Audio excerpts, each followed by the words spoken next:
Mesdames et messieurs, bonsoir. Bienvenue dans le 20h de ce dimanche 27 janvier. Voici les titres.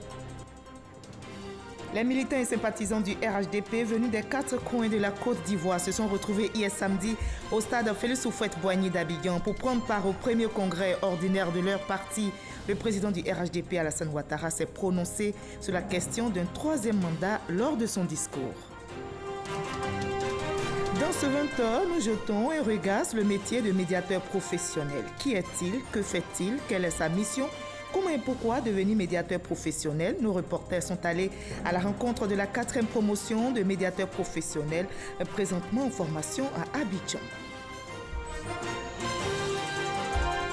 Le mois de janvier tire à sa fin. Ce premier mois de l'année, jugé parfois très long, est redouté par plusieurs ménages. Après les dépenses de fin d'année, difficile de faire face aux charges.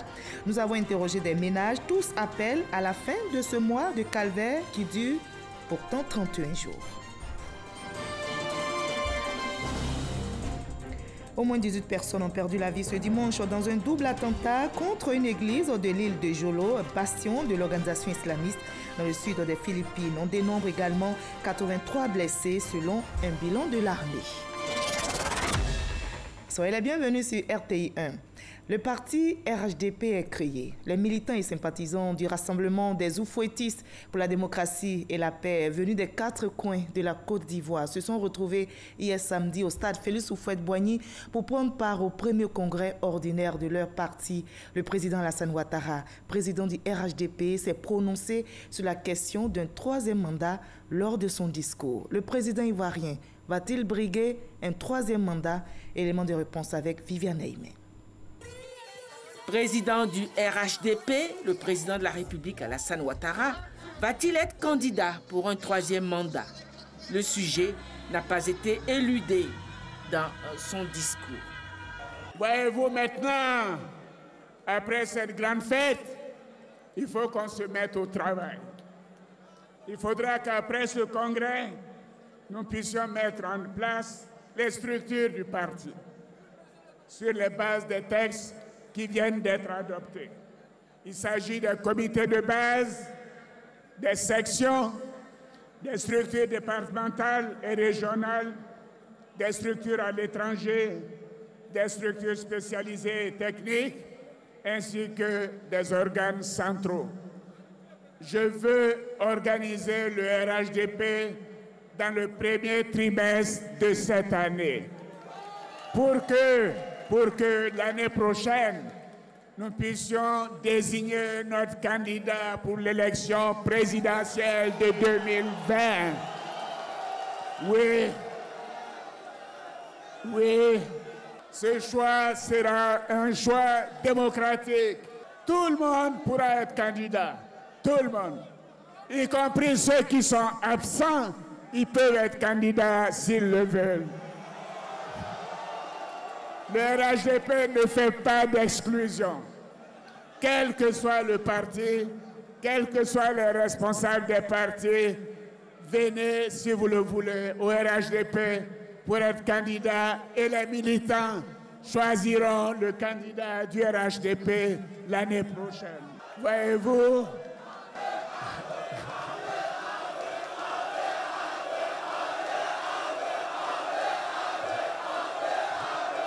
je vous donnerai ma réponse l'année prochaine. Je vous donnerai ma réponse l'année prochaine. Vous m'avez dit que vous voulez que je fasse un 3e mandat. Je vous ai dit que ce qui m'importe, c'est la stabilité de notre pays. Et le président Houphouët, pendant le dernier moment, quand je lui rendais visite, me disait à chaque fois, je veux que ce soit une équipe qui me succède, pas une personne, une équipe. Le problème que nous avons eu, c'est qu'après Houphouët, ceux qui sont venus ont voulu accaparer le pouvoir pour eux seuls. Et c'est ce qui a amené les problèmes. Moi, je veux travailler à former une équipe pour que cette équipe, le moment venu, puisse me succéder et que la tranquillité et la prospérité que la Côte d'Ivoire connaît continue pendant des décennies et des décennies.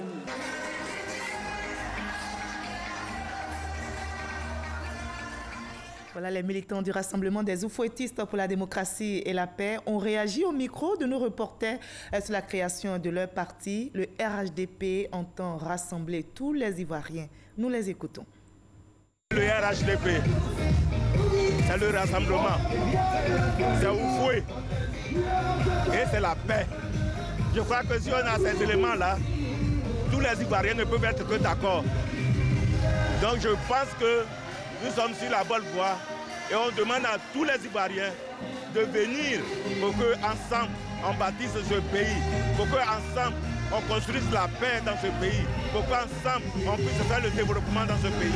C'est un grand jour surtout pour les enfants d'Oufoué, parce que c'est le signe que le rassemblement des enfants d'Oufoué peut donner de grandes choses pour la Côte d'Ivoire. Nous qui sommes du Mali, nous avons conscience que la stabilité de la Côte d'Ivoire résonne sur l'ensemble de l'Afrique de l'Ouest. Aujourd'hui, faire un parti unifié de l'ensemble des fils de la Côte d'Ivoire est un pas de géant vers la paix.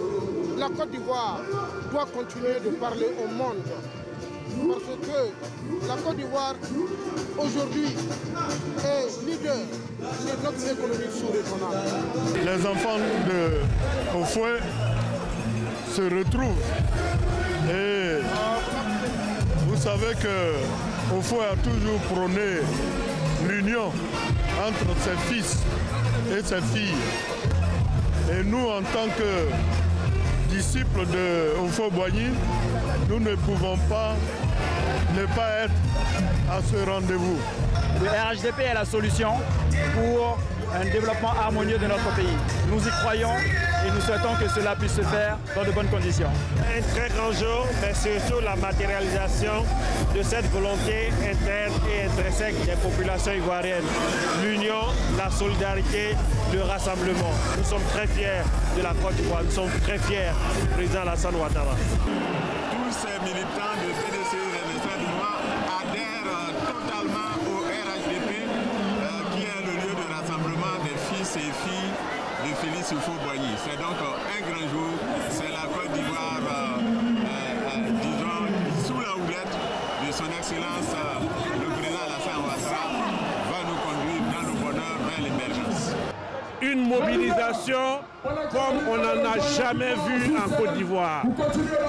La signification, c'est l'adhésion à ce nouveau parti que nous venons de porter sur les fonds baptismaux. C'est un acte fondateur extrêmement important.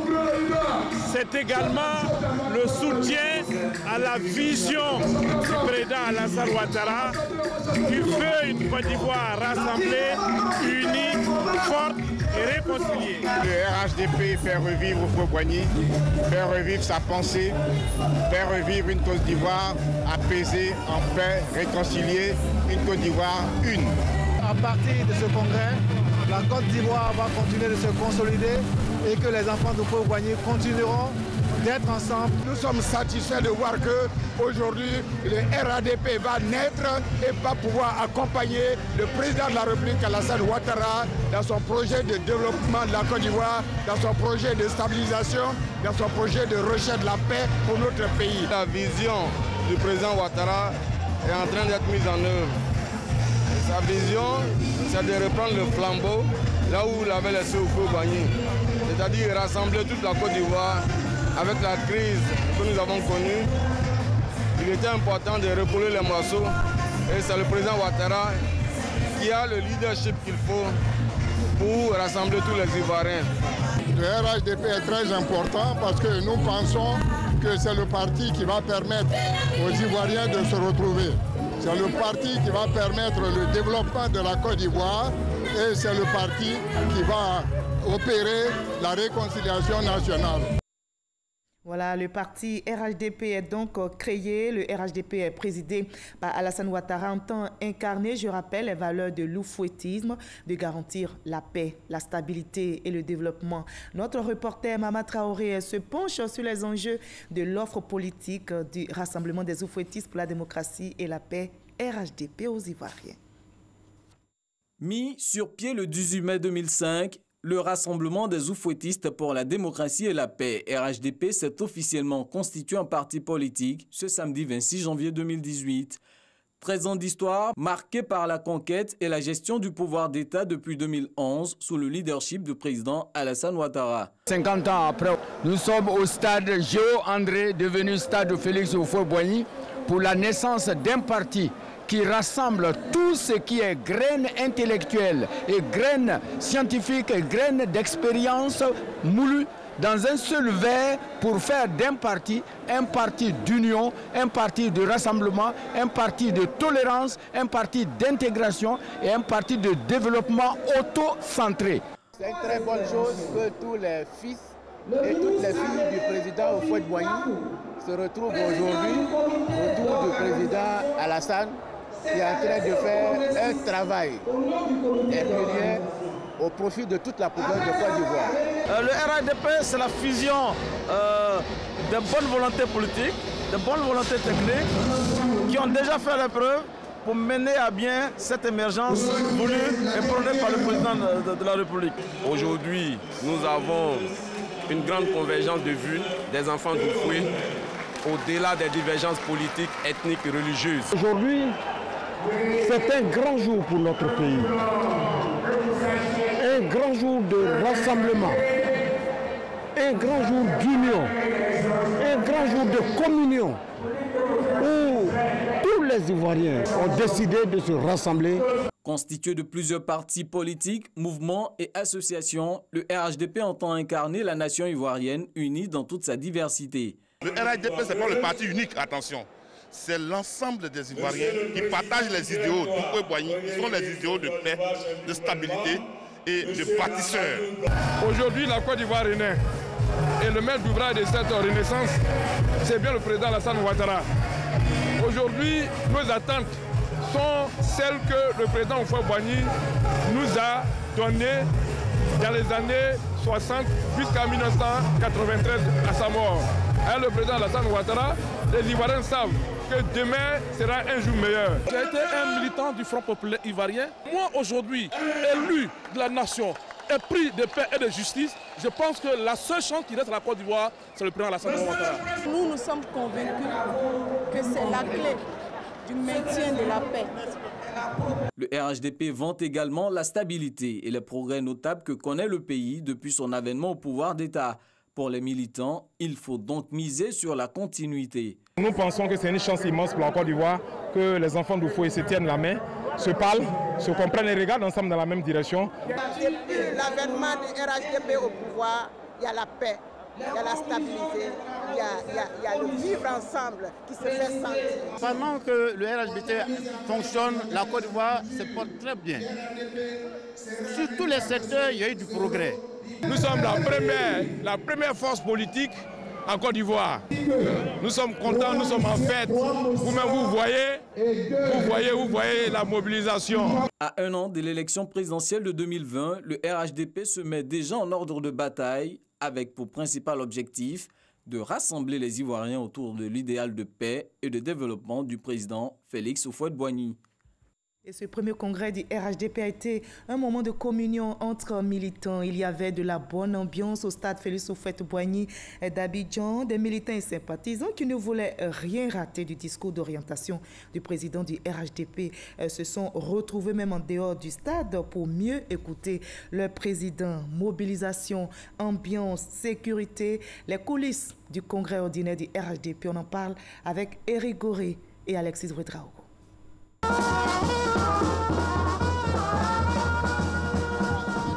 Plateau ce samedi, il est 8h et déjà impossible de rater le stade Félix Houphouët-Boigny dont l'affluence est grande. Plusieurs font le reste du trajet à pied pour ne rien manquer de ce rendez-vous politique du début de l'an. C'est pour montrer notre détermination, notre engagement et ensemble, tous les militants, marcher pour aller donc au stade Houphouët-Boigny. À l'intérieur du stade, autre animation, les gadgets s'arrachent ici, comme de petits pains. Aujourd'hui, nous avons vendu près de 1 million de t-shirts ce matin. Les gens sont venus, ils ont pris ça par centaines. Un peu plus loin, la tension monte, mais les services de sécurité veillent au grain. La Croix-Rouge est juste à côté pour intervenir en cas de blessure ou autre malaise. En tout cas, pour l'instant, la situation est sous contrôle. On a pu prendre en charge tous les cas qu'on a reçus. Et comme vous le voyez, pour le moment, on a une petite accalmie. Tout le monde est à la fête. 9h30, pelouse et gradins refusent du monde. La fête bat son plein.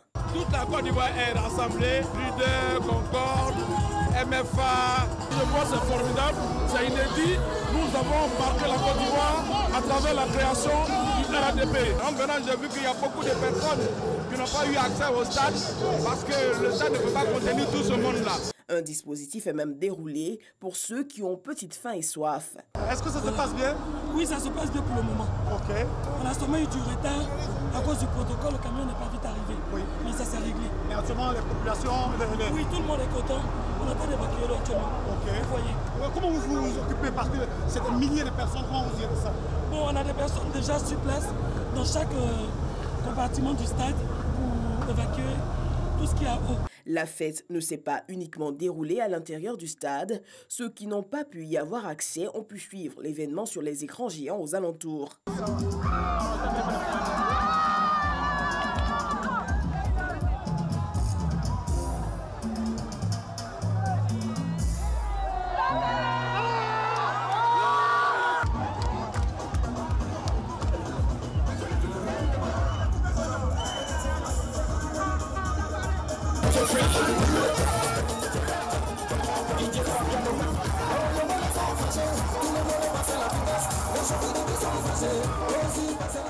Il y avait donc de l'ambiance à l'intérieur comme à l'extérieur du stade Félix Houphouët-Boigny. On va le voir maintenant. Des milliers de militants et sympathisants, on l'a dit, ont fait le déplacement hier samedi au stade Félix Houphouët-Boigny d'Abidjan pour ce premier congrès ordinaire du RHDP. Une mobilisation exceptionnelle que je vous propose de revivre en images et en son.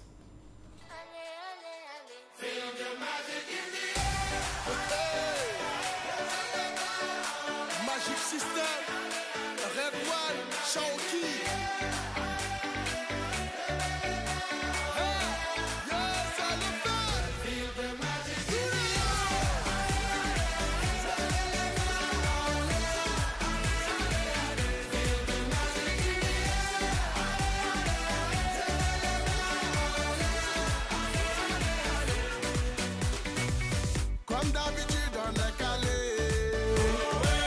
comme toujours ça va aller. On te met l'ambiance à gogo, tous ensemble on fait le show. On t'invite à la magie, y a pas de raccourci. Oublie tes soucis, c'est bien faire la folie. On t'invite à la magie, y a pas de raccourci. Oublie tes soucis. Oh, oh, oh, oh.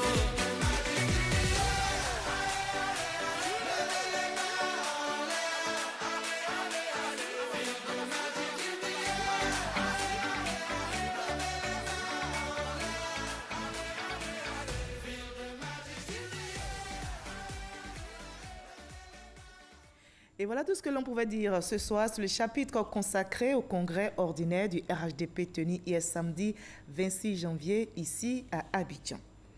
Dans ce 20h, nous jetons maintenant un regard sur le métier de médiateur professionnel. Qui est-il? Que fait-il? Quelle est sa mission? Comment et pourquoi devenir médiateur professionnel? Peut-il intervenir dans tout type de conflit? Nos reporters sont allés à la rencontre de la 4e promotion de médiateurs professionnels présentement en formation à Abidjan. Découvrons ensemble le métier de médiateur professionnel avec Franck Quadio. Une séance de travail en groupe de réflexion. C'est une dizaine de médiateurs professionnels confirmés ou en devenir qui renforcent leurs capacités. La profession légalisée en Côte d'Ivoire par une loi en 2014 permet aujourd'hui d'exercer partout où se fait la demande, mais le métier de médiateur professionnel est peu connu. Alors des médiateurs, il y en a plein. Il y a plein de médiateurs, il y a plein de médiateurs amateurs, il y a plein de médiateurs qui utilisent des référentiels de type rappel à la loi, rappel à la morale, rappel à la norme. Et le médiateur professionnel ne fait pas du tout ça.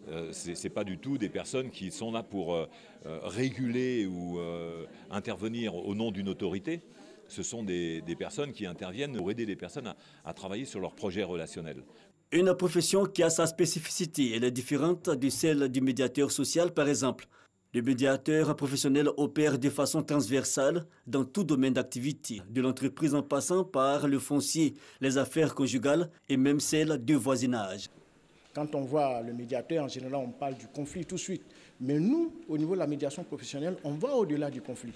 Aujourd'hui, on a développé ce qu'on appelle l'entente sociale, c'est-à-dire amener, j'allais dire, tout un chacun, voilà, à avoir cette culture en soi de l'entente. Et je crois que c'est quelque chose qui sera très bien pour notre pays qui sort d'une crise. Devenir un médiateur professionnel, cela passe par une formation. La formation est organisée en 3 phases. Une phase en janvier, une phase en avril, une phase en septembre et une validation ensuite devant un jury professionnel et la formation qui se clôture au symposium de la médiation professionnelle en France dans une ville. Donc en réalité, les groupes qui sont en France sont connectés avec les groupes en Côte d'Ivoire. L'objectif, c'est que cette formation outille chaque territoire ou chaque secteur géographique pour qu'il puisse définir son propre modèle et répondre à ses propres problématiques. Ils sont plus d'une quarantaine issus de divers corps de métiers à exercer l'activité. Le 17 avril prochain aura lieu la remise des diplômes de la 4e promotion des médiateurs professionnels ivoiriens. Nous sommes le 27 janvier aujourd'hui et s'il y a un mois de l'année que redoutent plusieurs Ivoiriens, c'est bien celui de janvier. Heureusement d'ailleurs qu'il tire à sa fin. Ce premier mois de l'année est jugé parfois très long par les ménages. Après les dépenses de fin d'année, difficile de faire face aux charges. Nous avons interrogé des ménages, tous appellent, vous allez le voir, à la fin de ce mois de janvier. Un mois de calvaire. Janvier, un mois pas comme les autres, dont la traversée ne dure pourtant que 31 jours. Régis Kofi. On a pour coutume de dire, dans le jargon ivoirien, après les fêtes, c'est la défaite, ce qui signifie que les fêtes amenuisent les ressources financières. C'est toute la particularité du mois de janvier, qui est précédé de la fête de Noël et du Nouvel An, difficile pour certains ménages. C'est le cas chez les Grobli, dans la commune de Yopougon. C'est un peu difficile, parce que étant monsieur ceux qui travaillent, c'est difficile. Étant pas là aussi, il a donné ce qu'il pouvait pour faire les dépenses de la maison. J'en ai fait et j'ai débordé. Même les enfants ont exigé la décoration de la maison, un sapin, tout ça. Et voilà le budget, je n'ai pas pu faire. Mais néanmoins, les habits, les vêtements, les cadeaux, parce que la Noël aussi, c'est ça. Comme tous les ans, elle aurait voulu éviter cette situation. Malgré les nombreux calculs, elle n'y est pas parvenue. Tout comme la famille Grobli, le mois de janvier est difficile pour de nombreux Ivoiriens. Il est toujours difficile parce qu'on fait quelques excès, ce qui est tout à fait normal. Après 365 jours, il faut s'éclater, il faut partager et donc finalement, ça agit un peu sur les finances. Le mois de janvier, vraiment, ça ne bouge pas, ça va lentement jusqu'à la fin. Ce temps de vache maigre dans les ménages touche par ricochet les commerces, entre autres magasins de vêtements, maquis et restaurants. Je sais que si le mois ça l'a fini, ils vont commencer un peu encore. Sinon, ce mois-là, il n'y a rien même. Actuellement, il est 11h. On tourne à l'heure comme ça, les clients sont déjà là. Soit on t'appelle, tu donnes la commande et puis maintenant tu t'en livres et tout ça, ceci, cela. Bon, jusqu'à présent, là, c'est un peu bizarre. L'argent se fait rare en janvier lorsqu'on a trop dépensé le mois précédent. Pourtant, certains retombent dans les mêmes travers. Justement, cela répond à une exigence sociale. Par exemple, un père de famille, pendant les fêtes de la Noël, son enfant il doit participer à des arbres de Noël dans ses écoles, dans les écoles. Et chaque arbre de Noël exige du parent l'achat d'un cadeau. Et si le parent n'achète pas son cadeau, c'est si comme il perdait entre griffes une certaine autorité parentale. Et il y a cette image que le père se doit de conserver en achetant le cadeau à son enfant. Et il va de soi aussi pour les relations conjugales. Dame Kwasi a bien compris la leçon. Chez elle, tout a été planifié pour ne pas que janvier soit un casse-tête chinois. Mon mari il prévoit tout. Souvent, il peut me donner l'an de l'enfant dans le mois d'octobre, après la rentrée. Quand il a ça, en même temps, il me dit, va, tu fais les achats de l'enfant. Il faut prévoir tout dedans en même temps. Plusieurs dispositions sont à prendre pour ne pas être dans la dèche en ce mois de 31 jours, considéré comme le plus long de l'année.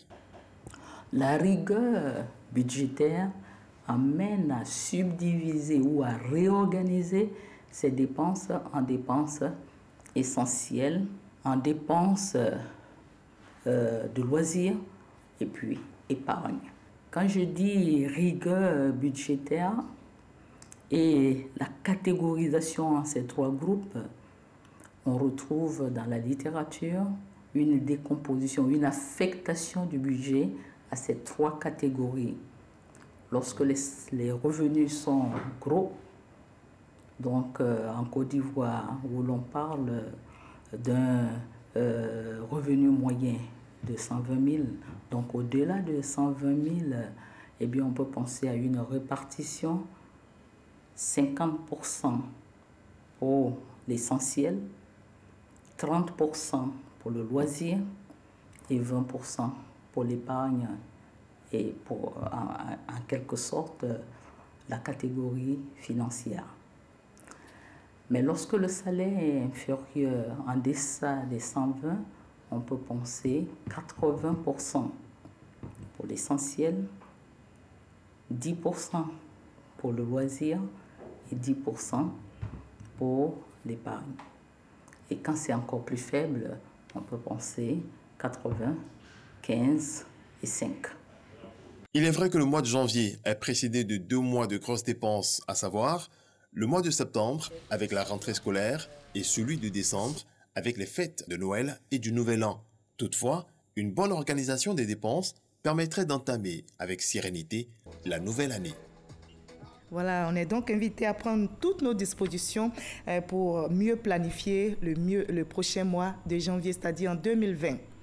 Tout à l'heure, à 13h, dans le cadre du magazine du dimanche, Hamza Diaby a reçu Constant Boka, directeur général de Codinorm, l'organisme national de normalisation. Comment sont certifiés les produits? Quelle est la responsabilité des acheteurs publics? Autant de questions évoquées sur le plateau. Je vous propose un extrait de leur entretien. Il faut bien comprendre, le dispositif il est assez simple, innovant. Depuis 2013, il y a une loi sur la normalisation. Les principes ont été clairement énoncés. Aucun produit ne doit être mis à marché s'il ne dispose de certification de conformité délivrée par Codinorm. Et l'administration, d'ailleurs sur l'élément qu'on a vu, est chargée de faire ce qu'on appelle le contrôle officiel sur la base, bien sûr, des documents que nous délivrons. Voilà. Alors, pour ce faire, il faut bien comprendre que nous avons mis à la disposition des consommateurs de l'État de Côte d'Ivoire une base de données sur l'ensemble des produits qui font l'objet d'évaluation permanente de conformité. Ce sont 14 familles de produits. Alors, vous avez 14 familles de produits, bien sûr, qui font l'objet de textes réglementaires. Donc, il y a bien un décret, le décret 2016-1152 du 28 décembre 2016, justement, qui aborde la problématique de la qualité à travers 14 familles de produits. C'est énorme. L'État, pour simplifier les choses, a dit, écoutez, moi, je m'en tiens, j'allais dire, au certificat délivré par Codinorm. Et l'administration fait le contrôle officiel. Alors, bien sûr, dans le cadre réglementaire, les responsabilités sont multiples. Vous voyez que l'État, par exemple, a visé des dispositions sur la publicité en Côte d'Ivoire. Là aussi, c'est pareil. Aucun produit ne doit faire l'objet de publicité s'il ne bénéficie pas de certificat de Codinorm. Vous savez, dans le cadre réglementaire, ce qui manque un peu, la question est posée, c'est de savoir est-ce qu'on doit rendre les normes de système obligatoires dans nos hôpitaux, dans l'enseignement supérieur et autres. Il est clair que nous pensons que ces choses-là seront facilement acceptées par le gouvernement. Sera porté par le ministre Derasouba. Nous sommes persuadés et convaincus que c'est des choses qui passeront. Voilà, je vous propose le reste de l'actualité à l'étranger dans le 7 sur 7. Qu'est-ce qui a marqué l'actualité internationale cette semaine? Le tour du monde en 7 jours, c'est avec Ahmed Traoré et Abou Sanogo.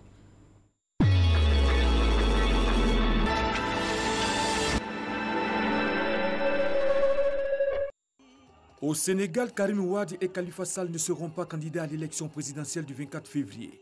Et pour cause, leurs recours ont été rejetés par le Conseil constitutionnel qui a publié la liste définitive des 5 candidats. Les candidatures du président sortant Macky Sall, Idrissa Seck, Ousmane Sonko, Madi Kenyan et Issa Sall ont été validées. Karim Wade et Khalifa Sall ont quant à eux épuisé toutes leurs possibilités de recours. Des grands patrons, chefs d'État et de gouvernement et personnalités de la société civile se donnent rendez-vous de mardi à vendredi à Davos pour la 49e grand-messe du capitalisme mondial. Ils ne devraient pas négliger le rapport de l'ONG Oxfam, publié la veille, qui pointe que les 26 personnes les plus riches de la planète ont accumulé autant de richesses que celles dont dispose la moitié la plus pauvre de la population mondiale, soit 3,8 milliards de personnes. Les recherches entamées pour retrouver l'avion de tourisme porté disparu lundi soir, avec à son bord le footballeur italo-argentin Emiliano Sala, ont duré 15 heures et couvert près de 3000 km². Elles avaient été interrompues mardi au coucher du soleil, reportant de plusieurs heures les chances de détecter tout signe de vie. Juan Guaidó, le président du Parlement vénézuélien, s'est autoproclamé président en exercice du pays devant des milliers de partisans réunis à Caracas. Député de 35 ans, il est devenu en quelques semaines le principal opposant au chef de l'État, Nicolás Maduro, ce en réussissant à remobiliser les adversaires du dirigeant socialiste. Le président américain Donald Trump a aussitôt annoncé qu'il reconnaissait l'opposant comme président par intérim. Le nouveau Premier ministre burkinabé, Christophe Dabiri, a dévoilé son nouveau gouvernement de 32 membres. La nouvelle équipe comprend 9 départs et 7 entrants. Le journaliste Chérif Sy, 59 ans, a été nommé ministre d'État, ministre de la Défense nationale et des anciens combattants. Il avait dirigé le Conseil national de la transition, l'Assemblée intérimaire, mise en place après la chute du président Blaise Compaoré fin 2014. Le président américain a annoncé avoir trouvé un accord pour permettre la réouverture temporaire du gouvernement fédéral, mettant une fin au shutdown, le plus long de l'histoire américaine. Donald Trump a signé le texte, qui ne comprend pas le financement d'un mur à la frontière, mais affirme qu'il le redemandera d'ici fin février, au prix d'un autre éventuel shutdown. Au moins 18 personnes, 5 soldats, un membre des gardes-côtes et 12 civils ont perdu la vie dans un double attentat contre une église à l'île de Jolo, bastion de l'organisation islamiste Abu Sayyaf, dans le sud des Philippines. On dénombre également 83 blessés, selon un bilan de l'armée. Le chef de la police nationale fait pour sa part état de 27 morts et 77 blessés. Les autorités du pays promettent d'amener devant la justice les auteurs de ces attentats.